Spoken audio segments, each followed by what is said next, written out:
Ville de Khan Younes à l'aube. Les bombardements israéliens sont incessants. Israël avait promis une intensification des combats à Gaza. Dans le ciel, des drones, des hélicoptères. Toute la machine de guerre se déploie. Les chars et les troupes au sol avancent désormais dans Gaza. C'est l'opération Chariot de Gédéon, un tournant et une volonté de conquête pour mettre le Hamas à genoux. Par le sud, mais surtout par le nord, l'armée entend prendre possession de territoires de l'enclave, une stratégie claire assumée par le Premier ministre israélien. Les combats sont intenses et nous progressons. Nous prendrons le contrôle de tout le territoire de Gaza. C'est notre but.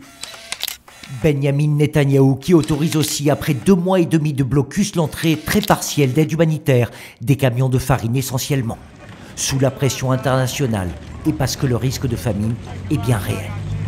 Les ventres vides, la population ici à Jabalia fuit à nouveau, exténuée et désespérée, après près de 20 mois de guerre.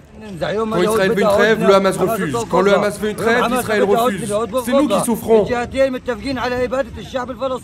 Ayez pitié, on en a assez d'être déplacés. En Israël, la stratégie d'intensification massive de la guerre du gouvernement de Benyamin Netanyahou ne fait pas l'unanimité.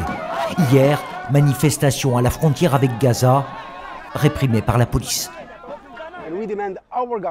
Nous demandons au gouvernement un accord pour les otages et un cessez-le-feu, pour sauver des vies israéliennes et palestiniennes.